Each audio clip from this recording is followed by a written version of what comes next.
some of you may know, there's an ongoing controversy among architects in the United States.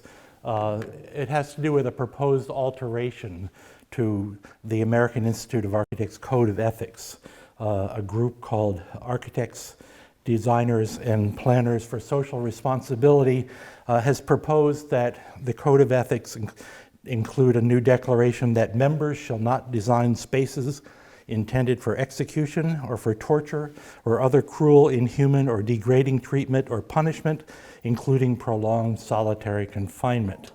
What they're referring to there are so-called black sites, Guantanamo, torture chambers, execution chambers, so-called supermax prisons like this one, super maximum security, built by many states. This one is the one that's owned by the federal government. Surprisingly, or perhaps not surprisingly, depending upon your degree of cynicism, this was turned down by the AIA as too restrictive on their members, although the ADPSR continues to press the matter. But it provides an opening for thinking about this conference's central questions. To quote the prospectus, what ideas, principles, and values have underpinned the architecture of institutional constructions in the past, and have these changed in recent times? How is the role of architecture in the consolidation and exercise of institutionalized power and authority changed?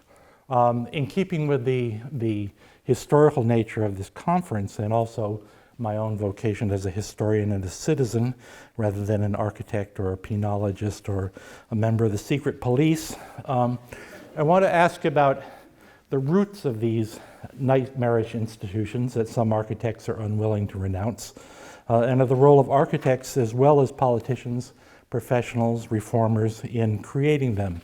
And I want to locate them in the architectural materialism of the 19th century. And at the same time, to make them less inevitable than they might seem by locating the predecessors of these institutions within a constellation of alternative but architecturally related conceptions of civil society. It's an enduring theme in human building activity for architects and for others involved in that. Has to do with the relationship of the individual to some sort of encompassing social entity, whether it be society, community, family, the state. The particular entity differs, but the question remains open. And as you all know, in 18th and early 19th century Western or European society, the question became particularly urgent as older forms of society and authority were challenged and sometimes toppled, particularly in the United States and other new nations, and some old nations such as France, that replaced older, long evolving forms with new, much more purpose-built or designed forms. The answers to those questions varied, but what I hope to show you is that the spatial techniques for answering them were remarkably consistent. So I want to start with a basic definition that I often use with students, and that is architecture is annotated space. That is, architecture, landscape, I use those, built environment, I use all those terms interchangeably, serve to frame human activities, social activities, in a way that comments on their significance and implies the proper response. For example, here are two aisled buildings, aisled spaces. One might be wed in either of them, or in fact in no built space, but one clearly annotates, in the sense that I'm talking about, annotates the significance of the ritual in a way that the other one doesn't. But there are ways that architects and builders and clients and historians try to make that connection much more tightly. And that's what I call architectural materialism, the title of my talk. And that's the belief that the physical world and the mental and behavioral worlds can be fused so tightly with the built environment that it's possible to shape the mind and the behavior that follows from it through the use of the physical world. It's a very old idea in Western culture. The whole notion of ideal cities that were intended to create proper civil societies, civil society defined as a society in which people are under the joint care, control of the church and the state. The laws of the Indies that were instituted by the Spanish king in 1572 are the most familiar version of this, the most famous, but in fact the laws of the Indies codified long-standing ideas that were shared by most European colonizers long before and long after 1572. One thinks of the medieval Bastides that the English used to conquer Wales, southern France, and later Northern Ireland.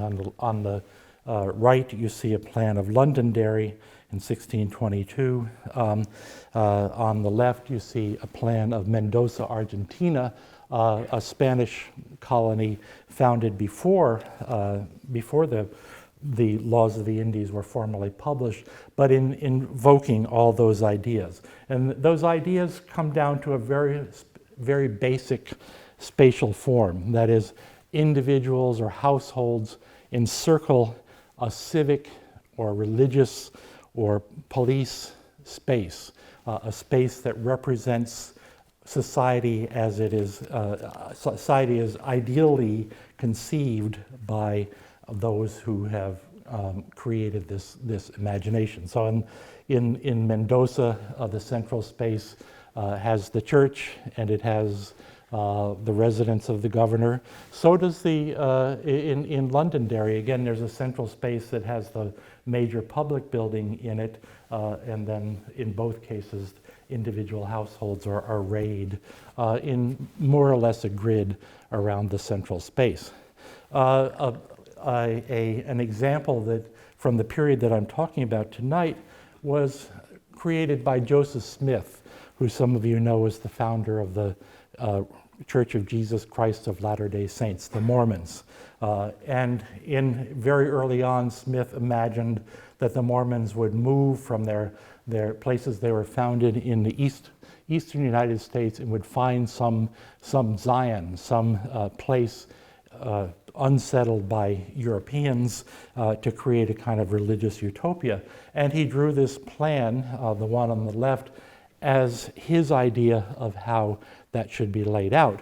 And again, households in this case are organized on the nearly identical blocks of the grid, but the grid is not, the grid is tweaked in an interesting way. You can see it more clearly in the plan on the right of a Mormon town called Manti, laid out soon after the Mormons emigrated to Utah.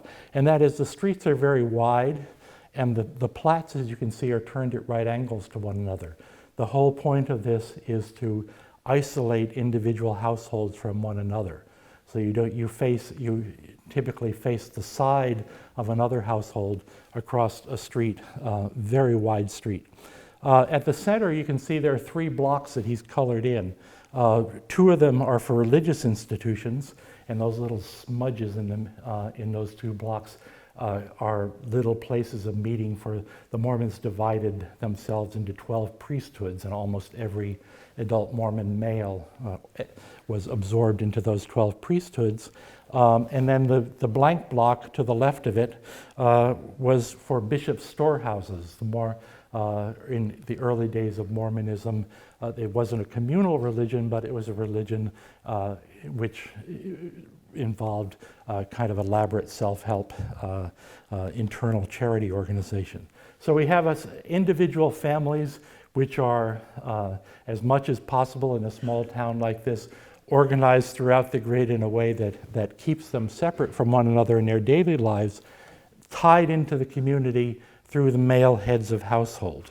A very gendered landscape, and particularly in Utah, as time goes on, you can imagine it as an even more gendered landscape in the sense that the Mormons, through the most of the 19th century, practiced polygamy.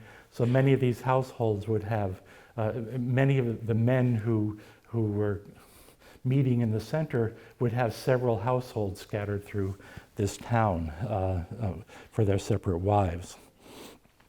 What this plan, the Plat of the City of Zion, illustrates, I think, is the inventiveness which this fairly trite spatial relationship, a spatial arrangement, was manipulated in the first years of the American Republic to fit similar but distinctive notions of an ideal social order.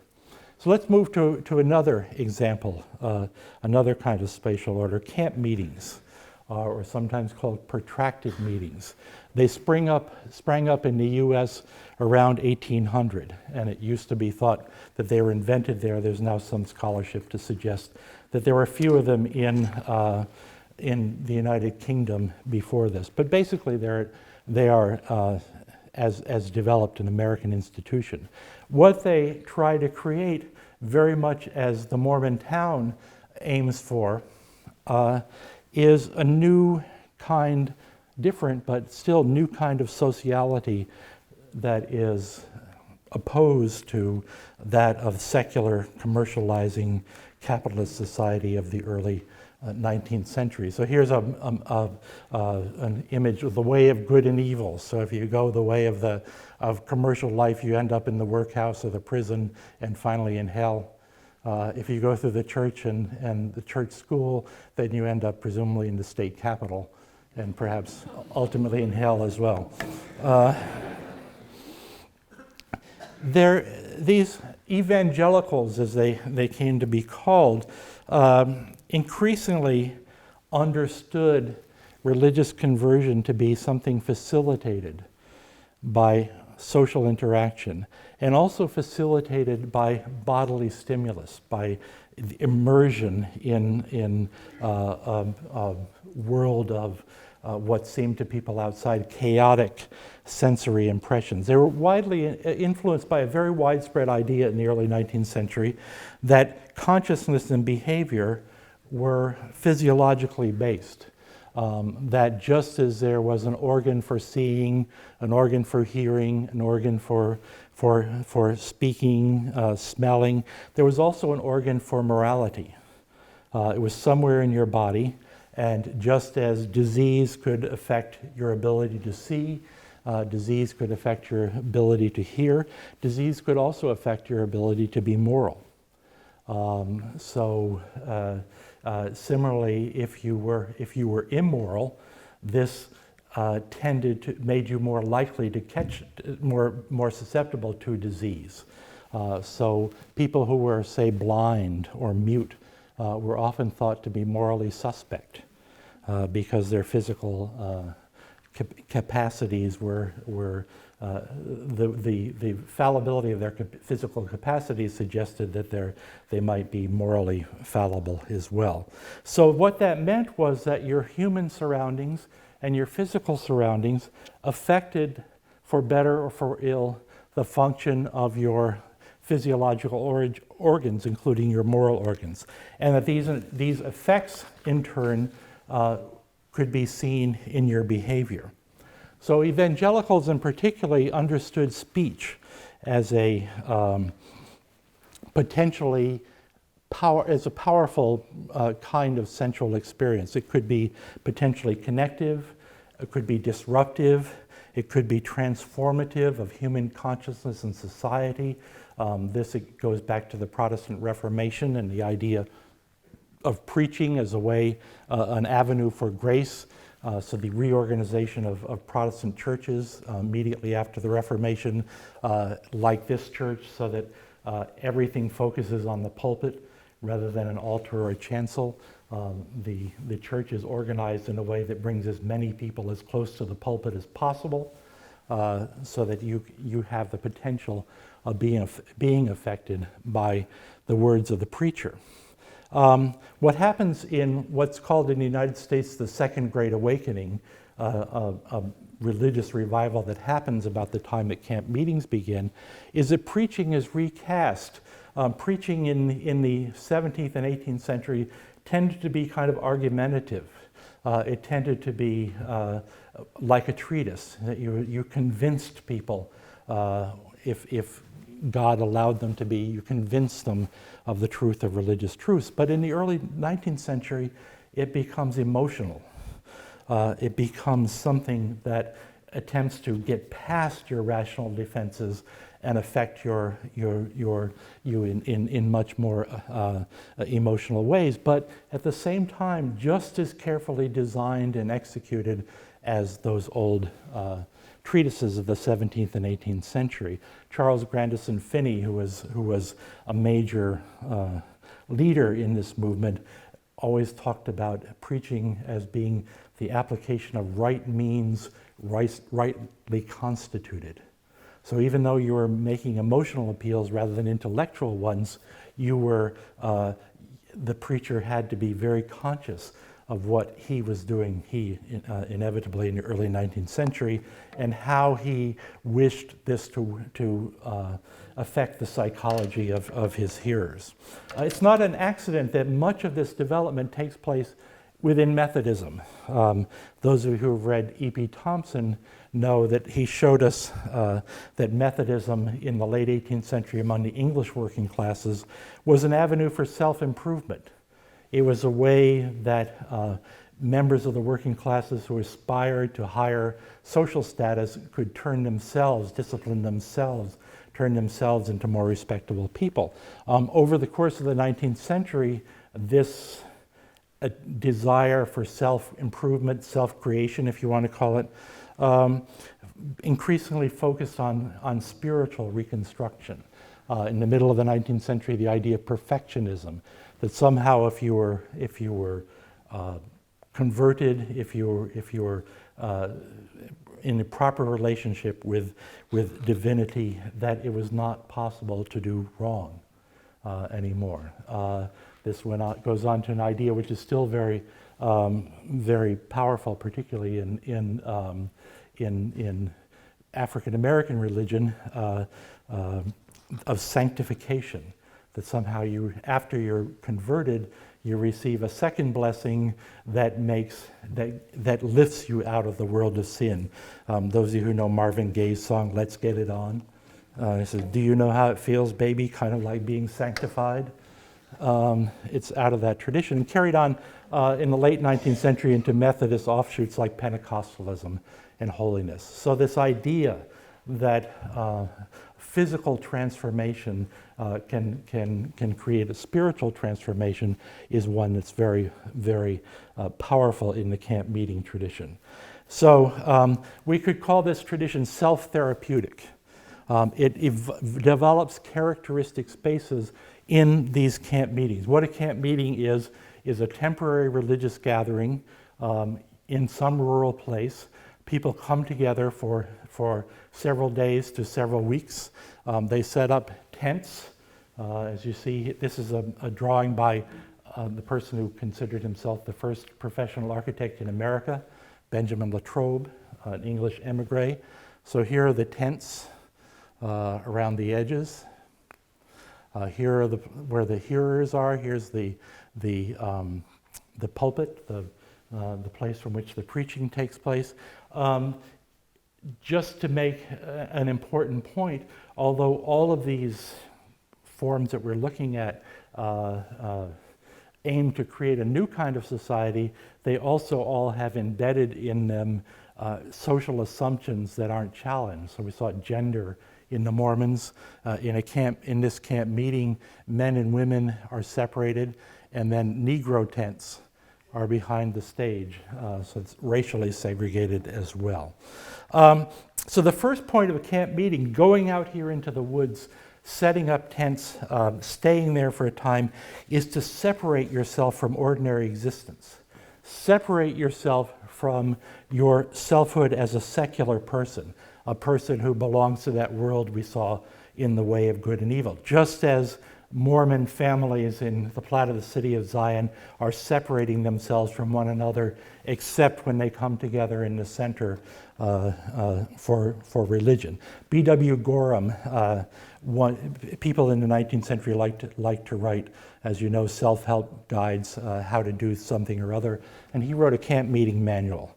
He said, "These meetings owe their astonishing power in great part to the fact that they draw people away from their worldly cares, and consequently, if the absence from these is not sufficiently protracted to allow time for the thorough disengagement of the attention from secular concerns, an important object is sacrificed." So you have to be away from the world long enough to cut those kinds of ties. But then what happens next depends very much on intimate sociality, intimate contact with other people, inescapable contact with other people. So the attendees pitch their tents around the periphery of the gathering place, very close together. Eventually, as camp meetings became kind of institutionalized, and they're still around, particularly in the southern United States and particularly among African Americans, as they became institutionalized, people built themselves little cabins that they still call tents, but still packed closely together, front porches for socialization, for sociability. When you go into the inside, they're so open, both inside and outside, that there's little privacy. There's little ability to escape from that mass of people who are all around you, all seeking religious enlightenment. So they're made this way to prevent your ever having a moment when you're not with the group during the meeting. But they also define a central communal space, like the central square at the Platte of the City of Zion. So at the center of these originally is an improvised kind of structure that you see here that they called a brush arbor, made out of sticks and bits of bark and so on, where the hearers gathered around them inside the circle or square of tents at the periphery. All the time you're listening to these people speaking to you from the platform. There might be kind of unofficial people around you haranguing you from the edges of the group. So you're surrounded by people who are speaking to you from all around. I shouldn't even say speaking, shouting at you from all around. As the camp meetings become routinized, just as the tents become permanent structures, but they're still called tents, the brush arbors become permanent structures, and they're still called arbors in the memory of that.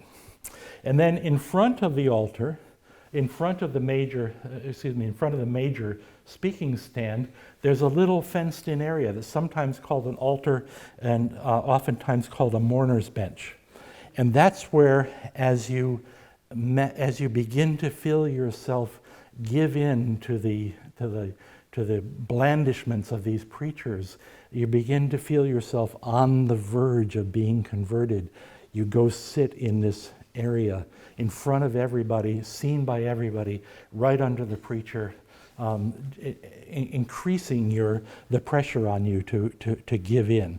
So this incessant noise of praying, preaching, singing, responding serves to break down your sense of self, your old sense of self, and break down your sense of decorum. So people often acted out in ways that would be inappropriate in everyday life. They'd scream, they'd sing, they'd dance, they'd faint, they'd get down on their hands and knees and bark like dogs.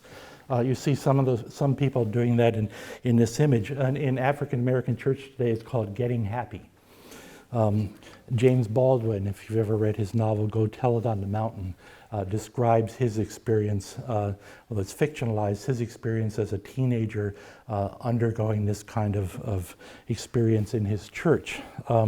Langston Hughes, the African American poet, in his autobiography, Hughes was brought up by his grandmother in Kansas and was taken to camp meetings. And he says the preacher preached a wonderful and rhythmical sermon, all moans and shouts and lonely cries and dire pictures of hell. And then he sang a song about the 99 safely in the fold, but one little lamb was left out in the cold. Then he said, "Won't you come?" And he held out his arms to all of us young sinners there on the mourner's bench. And the little girls cried, and some of them jumped up and went to Jesus right away. But most of us just sat there. A great many old people came and knelt around us and prayed. Old women with jet black faces and braided hair. Old men with work-gnarled hands. Eventually, Hughes is the only holdout. Everybody else has given in. Now it was getting really late, and I began to be ashamed of myself holding up everything for so long. So finally he decides he'll lie and say he is saved in order to relieve the pressure. So I got up. Suddenly the whole room broke into a sea of shouting as they saw me rise. Waves of rejoicing swept the place. Women leaped in the air. So this kind of social pressure, this kind of noise, excitement, is a key element to the camp meeting. You get separated from ordinary life. Your personality, your older personality is broken down, and it can be remade, it can be saved in this setting. So Gorham says in his camp meeting guide, small camp meetings are not usually of much account because there are not enough people there to create that kind of atmosphere.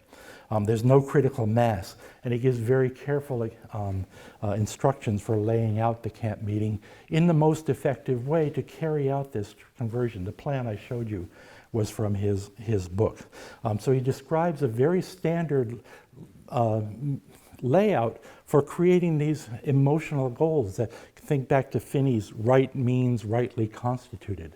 It seems chaotic, it seems in some way to be out of control, and yet the people in charge are thinking about it in very rational ways.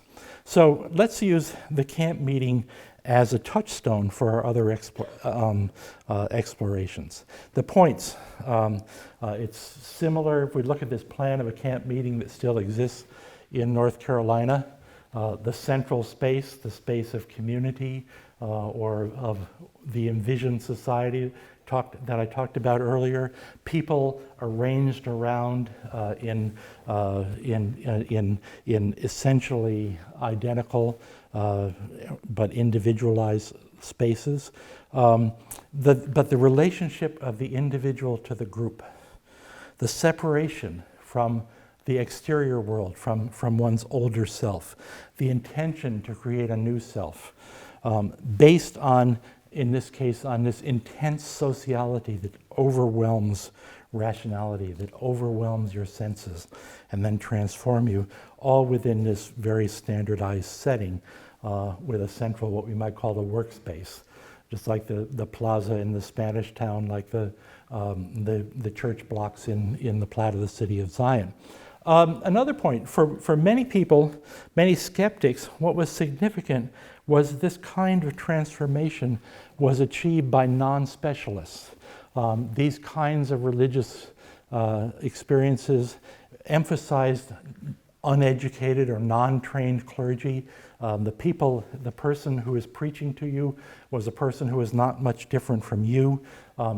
This is a drawing from Latrobe again. He was very contemptuous that this was a blacksmith who was preaching to this enormous camp meeting. How could a blacksmith have the authority to talk to other people? So that's where we move to other more familiar kinds of institutions, the kinds of institutions that if you read too much Foucault, you know a lot about. The kinds of institutions that in some ways are implied in the conference prospectus. This is a print from Philadelphia in 1800 by a man named Birch, who did a series of prints for subscription in which he showed major new monuments in Philadelphia. It comes out of this tradition that goes back to London that's called metropolitan improvements. And one of the interesting things about Birch's prints is that in many of them, the improvement is in the background. And in the foreground is something that kind of that comments on it. So what you see in the background is Walnut Street Jail. the first reform prison in the United States, built in the 1770s, taken over by the British as a military prison during the Revolution, and then turned into a reform prison in the 1780s. What you see in the foreground is a bunch of people moving a blacksmith shop. And this blacksmith shop became the first church of what became what's called Mother Bethel AME Church, the first church, the founding church of the African Methodist Episcopal denomination, a denomination that was created in Philadelphia in the 1780s when white Methodists suddenly decided that African Americans in their church had to sit in a separate place. And the African Americans walked out in protest and formed their own church. What this print implies is that the front leads to the back. That the fact that African Americans are setting off on their own, like the people at the camp meeting, will inevitably lead them to prison. The first historian of Philadelphia has a famous phrase, and he says, black people used to be okay, but now they're really out of hand since they got those separate churches. They're not under the control of their white betters any longer.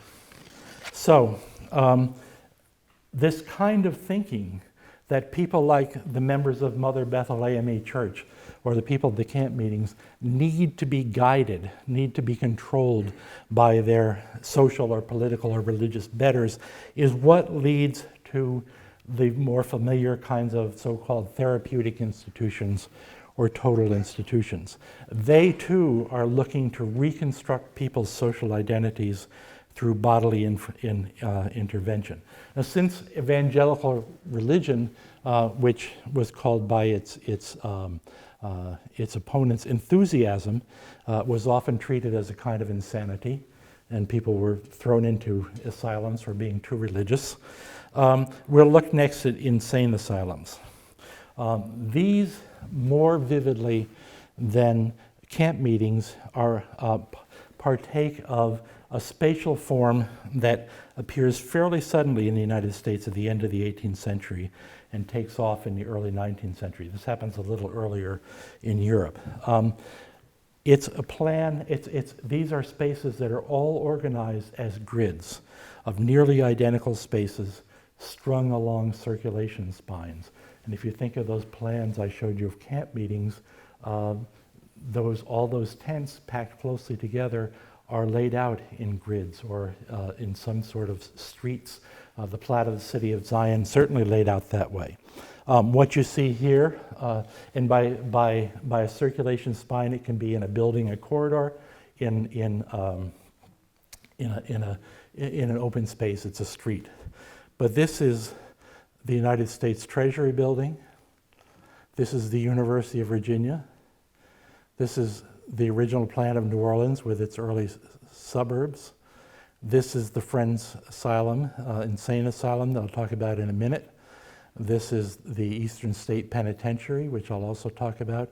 And this is the Philadelphia Arcade, designed at the same time by the architect who did Eastern State Penitentiary. These spaces are manifestations of an 18th century fascination with classification, the word they like, categorization, and of once one has classified things, to put them into a spatial order that makes, into a spatial form that makes that classificatory order visible. So this is a well-known image of Peale's museum. Charles Wilson Peale was a famous early American architect, early American artist. One of the things he did was to create this elaborate museum in what's now called Independence Hall in Philadelphia. But it was filled with natural history specimens. Here are birds that are organized in a grid of boxes according to their Linnaean classifications.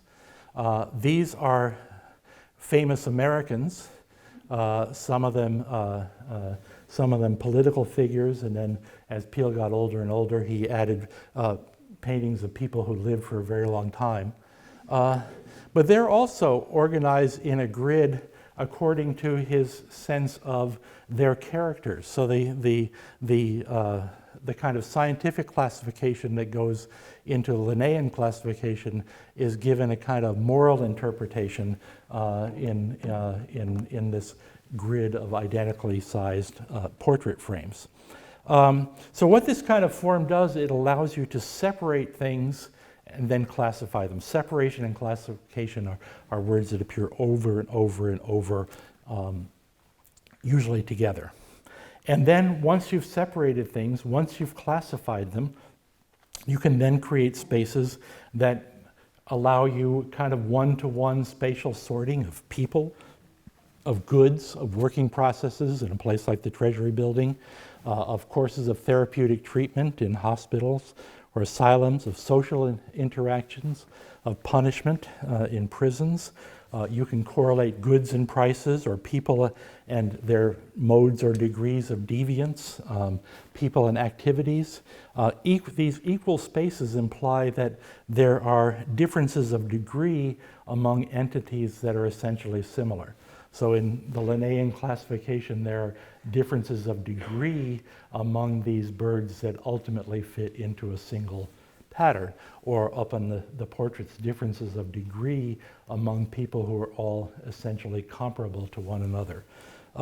So if you were to go to retail stores, which are newly created at this time,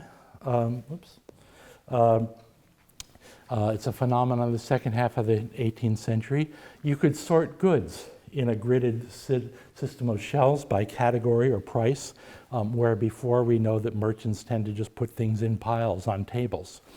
At the scale of a department store or an arcade, this plan gives you the chance to create an organized, purified, rationalized kind of downtown.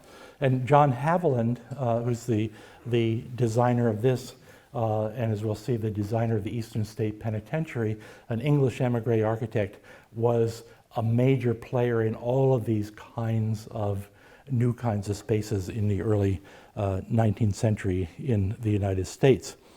But other than gridded plans, which we know go back for millennia, spaces organized in this way seem to have been used in North America first for the confinement of the insane. The first sections of the Eastern State Hospital, which were the two wings, there was a center that wasn't built till 30 or 40 years later, but the first wings, built in 1751 and 54, contained individual cells for lunatics in the basement, while the medical patients in the hospital were housed in group wards. A French traveler named Brissot de Warville visited the hospital in 1788, and he noted that each patient has his cell with a bed, a table, and a convenient window with grates. Stoves are fixed in the walls to warm the cell in the winter. The wonderfully named Friends Asylum for the Relief of Persons Deprived of the Use of Their Reason, which was opened in May 1817 in a few miles north of Philadelphia, is a landmark of this. Where the cells in the Pennsylvania hospital in the middle of the 18th century had merely been places to keep lunatics other than in jails where they were traditionally kept, the cells in the Friends Asylum, which were probably designed by the architect William Strickland, were intended to facilitate personalized treatment of each inmate. To meet the peculiarities of every case placed under our care, is the way the organizers of the asylum placed it. So 10-foot square cells were arranged along one side of a corridor in 100-foot long, 2-story wings that flanked the 3-story main building. This became the standard insane asylum plan throughout the years before the Civil War, and other therapeutic institutions had essentially the same kinds of plans, or very comparable plans. These buildings were presented to the interested public as scientific instruments, carefully calibrated curative machines. According to their proponents, separation and classification in the insane asylum served in part to prevent the more turbulent patients from disturbing those who were more placid or on their way to recovery. Lunatics were classified by the seriousness of their afflictions and the nature of their temperaments. At the Friends Asylum, patients were first divided into two groups: the harmless, the quiet, and the convalescent on the upper stories of the wings. Again, basic social orders not questioned, so one wing was men and one wing was women, with the violent, the noisy, and the incurable on the lower stories. By the middle of the 19th century, the asylum was reorganized according to patient behavior and prognosis, with four classes comprising the quiet, curable, and convalescent, the noisy and excited curable, the quiet incurable, and the worst class of incurable patients. Once you were committed to the asylum, the sounds of other patients could be disruptive of your mental equilibrium. So the single loaded corridor, that is a corridor with rooms on only one side, were intentionally chosen because the organizers said patients occupying opposite rooms are very liable to be mutually annoying. By 1825, lodges were built at the ends of each wing to accommodate the noisiest and most turbulent patients. Eventually, asylum managers built entirely separate buildings for those they often called maniacs. And as we turn to looking at the insides of buildings, we'll be seeing another asylum in Western Virginia, the Western State Hospital. I've never been in the Friends Asylum because it's still a working asylum and they tend not to like people walking around with cameras. But the Western State Hospital has gone through a sort of interesting and probably not surprising evolution. After it stopped being a mental hospital, it was a minimum security prison for people who had committed horribly violent crimes but were too old to be dangerous any longer. And now it's being turned into, as you can imagine, condominiums.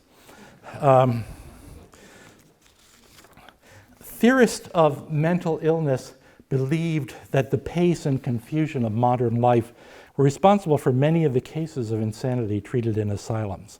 Extreme sensations overpowered delicate sensibilities and caused people to be lost, as they said, to civil and religious society. Much of this conception of insanity is framed around a spectrum of sounds and noises that vexed antebellum urbanites more generally. It's very telling, I think, that contemporary writers, analysts of insanity, most commonly described the most disturbed patients as noisy. These were people who reproduced in their behavior the discordant nature of modern life, creating a disordered conception and narrative of themselves, devoid of logic, clashing with the categories and narratives of the world at large. So you were described as speaking too much, too loudly, too rudely, or without sense. The more you did this, the more you earned yourself a place among the noisy patients. According to Robert Waln, who was the first chronicler of the Friends Asylum, a leading feature is a rapid raving delirium in which the conceptions of thought appear too rapid and changeable for a distinct utterance of the corresponding words, which have little or no connection with one another. And I would invite you to think directly back to those manifestations of barking and so on in camp meetings. The same kind of noise and disturbance that are valued in camp meetings as modes of transformation are viewed with alarm in insane asylums. So while you, in addition to allowing you to separate and classify lunatics and keep them from annoying one another, the building, this kind of building, allowed one to get them out of this confusion of disturbed sociality. So each patient was confined in an environment that could be individually fine-tuned. Each cell had a thick door pierced by a smaller opening 7 inches square that was lockable from outside, and it could be opened to look in on the patient.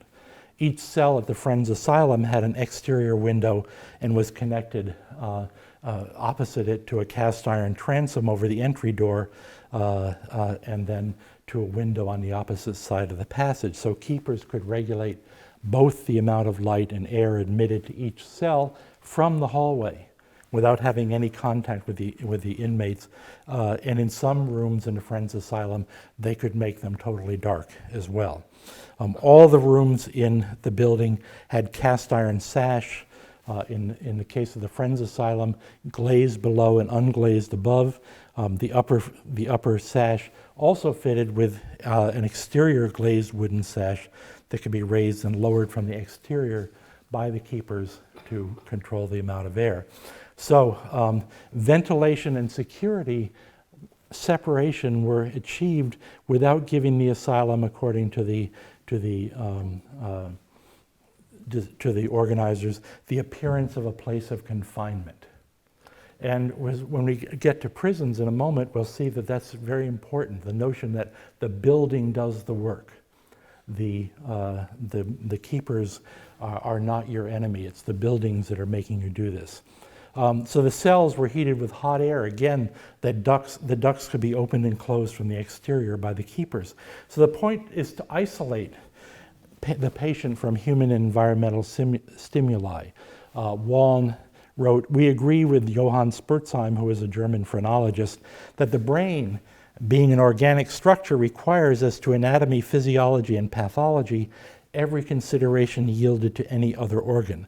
That it is generated and nourished, increases and decreases, falls sick and is cured like the rest of the body. That the material changes of the instruments alone are the causes that the manifestations of the mind are deranged." So in short, he says the proximate cause of insanity is corporeal. So the separation of the camp that happens in the camp meeting, the separation from the world at large, or indeed in the Mormon Town, where you're separating yourself from what they call Gentile society. Utah is the only place where a Jew can be a Gentile. The separation takes a much more extreme and much more materialist form in the insane asylum, so that mental disturbances of all sort were reformed through operations on the body. If the cell doesn't work, then you use something like the tranquilizer chair.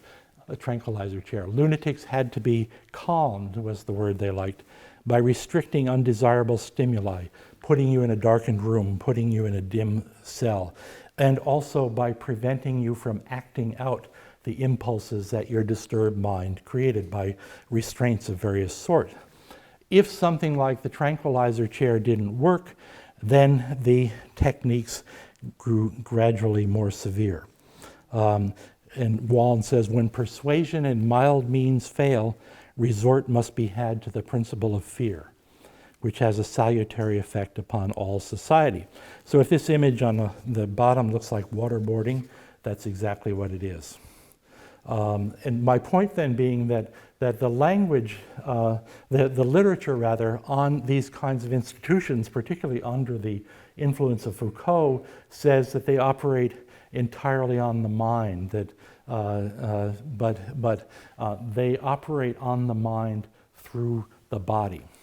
So once you've broken this connection with the detrimental environment, and once the flawed self is dissolved in this setting, then you're reformed again through the body, through bodily movement, especially work. In gardens, on farms, and through craft workshops. Manual labor is thought to be particularly effective in developing an orderly mental outlook among inmates of all sorts of therapeutic institutions. So if insanity was a broken form of sociality, the spatial order of the asylum was sometimes conceived as a map of regained social fluency. Around the time that the Friends Asylum was at its peak, elaborated its system of categories, another man in Philadelphia, a doctor named Thomas Kirkbride, was running the Pennsylvania Hospital, which had spun off its insane department. He was the most respected and influential theorist of mental health in the mid-19th century in the United States, and he proposed new categories for his asylum.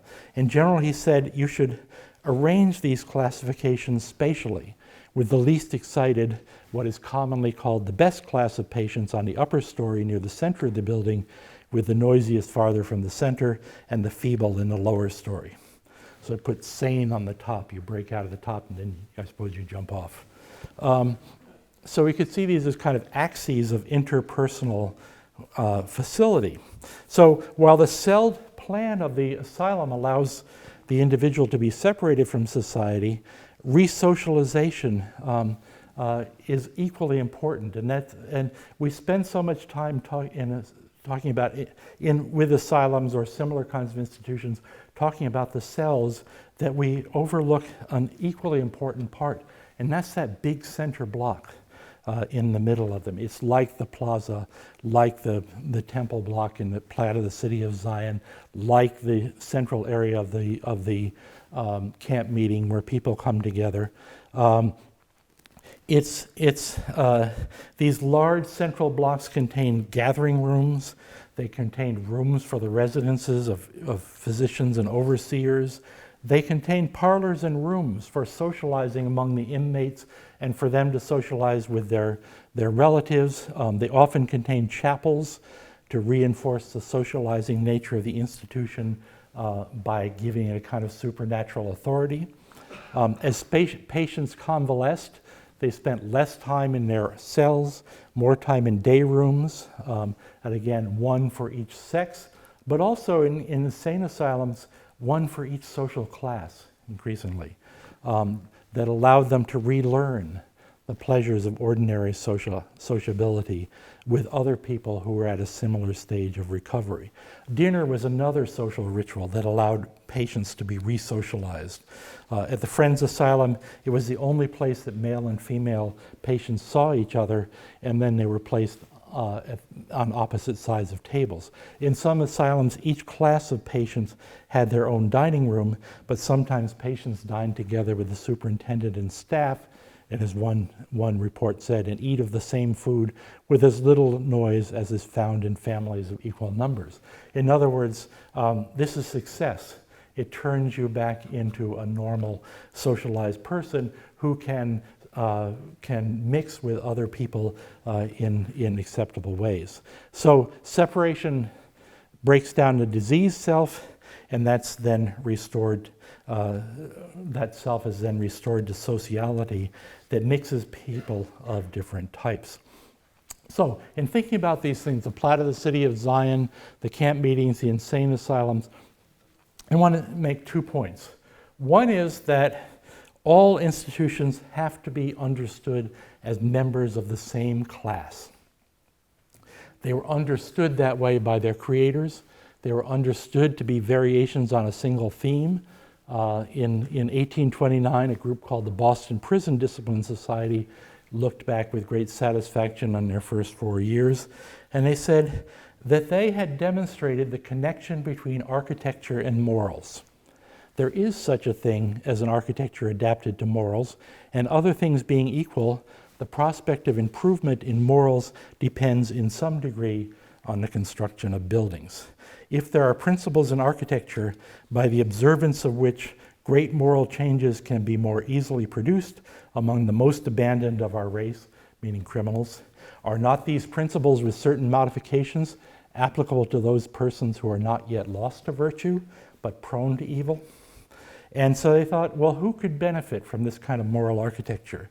And these included, not surprisingly, the vicious poor in their almshouses, and also people residing in institutions where large numbers of youths of both sexes are assembled and exposed to youthful lusts, like colleges, like boarding schools, and like large families. Simply put, architects and cultural and social authorities understood human bodies as material objects in a world of objects. And they looked to architecture to organize these bodies physically and thereby morally. Second, as we return to the penal institutions we began with, we need to remember that the history of penal reform is so memorably described by Foucault, is simultaneous with reform in other institutions. And more than that, it's often carried out by the very same people and it's built on the same methods, that is behavioral reform through physical coercion. So this is the Eastern State Penitentiary, the most famous penitentiary in the United States, and ones that Americans like to think influence penitentiaries all over the world. It's designed by that man, John Haviland, whom I mentioned. Foucault sketches a history in which Enlightenment ideas about about human spiritual and intellectual development, about human rights, move penal thinking away from sanguinary punishments. There's punishments of the body, and here's a very weird tourist postcard from Colonial Williamsburg. Moves them toward techniques that encourage internalization of power and authority through constant surveillance. So the panopticon, everything, as you know, in the scholarship in the last 30 years has been a panopticon. So I think you see where this is going. Haviland thought about surveillance. Here's a drawing from his notebooks where he's imagining how keepers might inspect the prisoners in his penitentiary, but he rejected it, rejected surveillance. He explicitly said that the Eastern State Penitentiary was not a panopticon and has nothing to do with it. And if you look at its plan, it couldn't have been. There's no way that it could work like Bentham's panopticon. Instead, the story of prisons is much more similar to that of the previous institutions we looked at. Shortly after the first American insane asylums were built, the celled forms began to be built as reform prisons. At first, as you see here in New York State Prison from 1797, as an array of large cells on a single loaded corridor. Each cell would hold several prisoners. They were classified by the degree of their offense. So one would hold vagrants, and the other end would be the murderers. So they're classified by the seriousness of their offense, classified, of course, by gender and often by race, but not individually. But by the late 1810s, advanced prisons began to switch to individual cells. This is Arbor, which is the ideological enemy of Eastern State Penitentiary. But you see the first wing of it built with these large cells, and the second wing of it built with tiny cells, each holding one prisoner. And by tiny, I mean 4 by 6. This is a key change because, as in asylums, the idea is to individualize punishment, to individualize reform, individualize treatment. Everyone is treated the same, but everyone's experience can be different, proportionate to their crime. So, as one prison reformer wrote, every prisoner forms a class by himself. So in the penitentiary, like the camp meeting, like the Mormon Town, like the insane asylum, has 2 roles. The first is to dissolve your old identity. The second is to build a new identity. So as convicts get brought into these new kind of penitentiaries, whether they're Auburn style or whether they're Philadelphia style, they're stripped of their old identities and they're introduced to the regimen. The first thing that happens to you as you're brought in is your name is canceled and you're given a number. Nobody but the warden knows your name, and you're not supposed to tell anybody else your name. This is described as a kindness because that way when you get out, nobody will know you've been in prison. Other fellow inmates who will be in their own cells and never have seen you will never have heard your name. They can't say, "Oh yeah, I know him. He was my old prison buddy." Sometimes they're read a statement of their crime and a statement of the theory of the prison. This is what's supposed to happen to you. Sometimes what happens to you as you're put into these cells, described both by proponents and opponents as a kind of entombment, death and resurrection. You're enjoined to absolute silence. And note, as we over the course of this discussion, the increasingly decreasing acceptability of any kind of sound, scale of communication. And if you think about the magic flute, written at the same time, where they go into this, through this ordeal, and Papageno are not supposed to talk, but they do, and the aristocratic people know how to behave. Same kind of thing. You're going through an ordeal in a kind of death and resurrection. And these are these to emphasize this. There are also materialist techniques. You change clothes. Your civilian clothes are taken away and you're given prison clothes. You're hooded and taken to your cells. This is a picture from Eastern State after they stopped. The idea of hooding you was that you wouldn't know where you were. By this time, they'd given up that idea, but they still, the notion that no one should know who you are is maintained in this idea, this kind of anonymous Ku Klux Klan wannabe outfit. In the repetitiousness of the cells, the hood over the person's head, at once allow the jailers to know where the person fits in this grand spatial scheme, but the convict, which is almost invariably male, this wasn't seen to be something that was worth doing with women. Once in the cell, in order to make your isolation complete, the cells are vaulted with thick masonry walls that are intended to prevent the escape of sounds. Great efforts made to make sure that you're completely isolated from all external stimuli. So the doors are constantly closed. The way you got your food, there's a slot in the wall, and it has a sliding tray on it with two vertical pieces of metal. It's pulled out, your tray is put on it, but the vertical piece on the inside keeps you from even peeking through that. Then it's pushed back in, and the exterior vertical piece keeps you from peeking out through that. The windows, these round, distorting lenses that are described very proudly by Haviland as even if a bird flies over, you can't tell what it is. You exercise in these attached high-walled yards, the same size as your cell, and people exercise alternately. So when you're out there, the people in cells on either side of you are not there.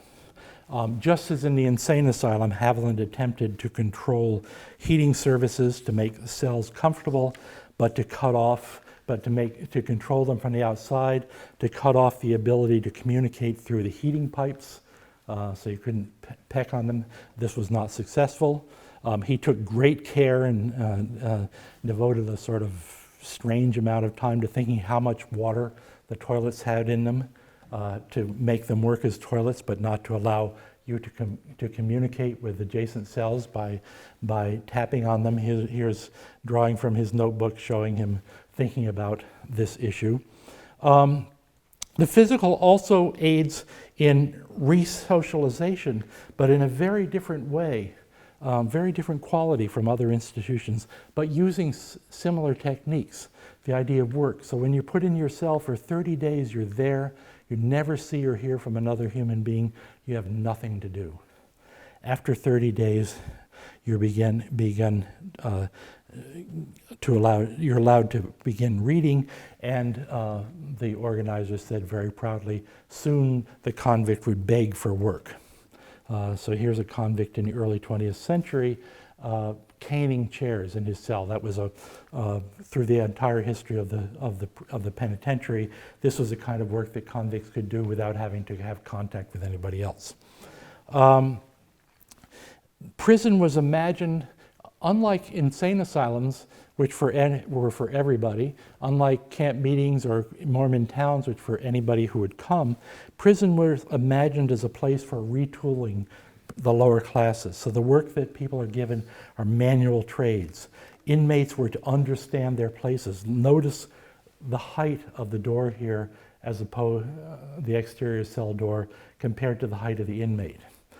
If you turn around and look at this to the door to the exercise yard, it's even lower. So you have to perform this kind of constantly stooping, constantly acting out your subordinate place. It's a kind of choreographed humility. Resocialization in the prison is not to other people, as happened in all the other things we looked at, but to authority. So chapel services in Eastern State were held. The cell doors, as you can see here, you could slide back the solid door. You could push in the grilled door in a way that the convict couldn't see out. And then the acoustic properties of the vault, a preacher would stand at the end of the hallway and preach, and people sat in their individual cells and listened. What's telling about Eastern State is that unlike all the other examples we've looked at, it lacked that liminal central space that's used for transition from the old self, creation of the new self, as we saw in the center of the camp meeting or in the central building of an insane asylum. This is Eastern State as it ended up. It was last used in the 1970s. They kept sticking in more wings and cutting off exercise yards. In the early 20th century, they abandoned the separate system, that is solitary confinement, and what that meant was that they put two people into the cells that were intended for one person. But it's a demented materialism that envisioned reform through bodily habitus that would be enforced by architecture. According to the proponents of this prison, architecture made it impossible to do wrong. Think about the insane asylum with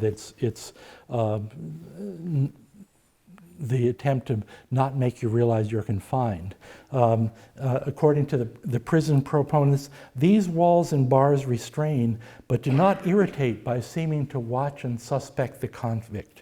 He does not personify them and make them objects of ill will and hatred. His keepers, having little to fear of his escape, need not appear to watch him, and not seeming to be the immediate obstacle in the way of his escape, are less liable to be regarded with ill will on that account. That is, architecture as they imagined it, you could only act in the proper way in this kind of environment. Architecture that made it impossible not to do what you were supposed to do. But obviously people did do wrong.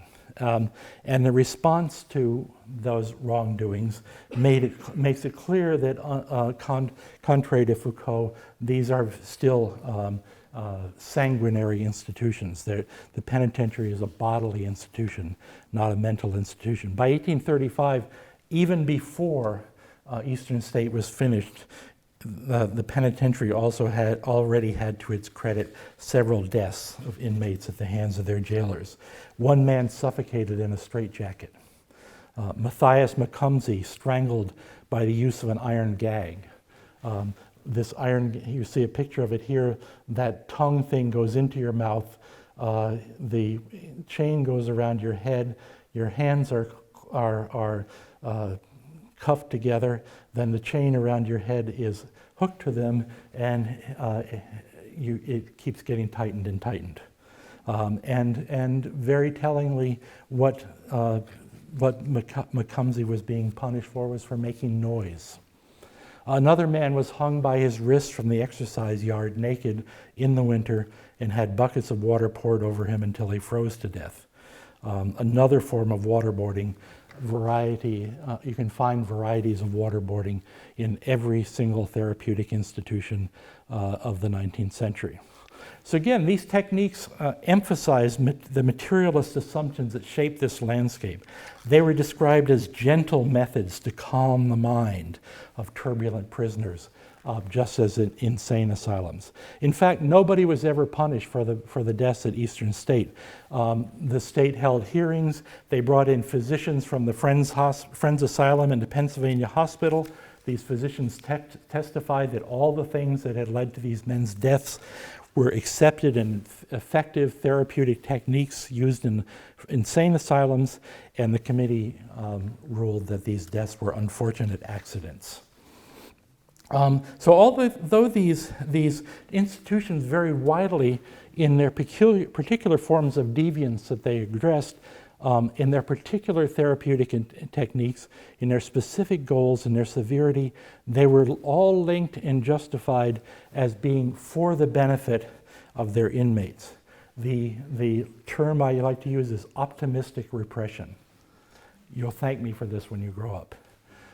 This will end up to being re-socialized as a good citizen. So they were seen as representing the best of early Republican society in the US. So you could buy wallpaper or dinnerware with Eastern State Penitentiary on it, made at the same time that these men were being tortured to death in it.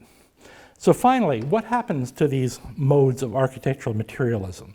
Obviously, the belief in architectural materialism never entirely disappeared.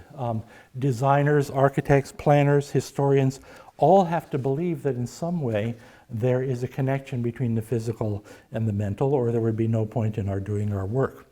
But most of these spatial forms are still with us in one form or another. Camp meetings are still around.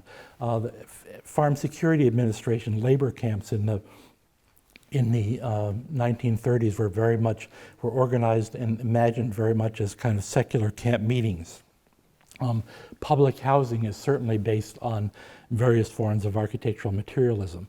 But to make a long story short, eventually the particular theoretical underpinnings of 19th century architectural materialism were abandoned, leaving kind of zombified physical space shells, spaces, bodily practices.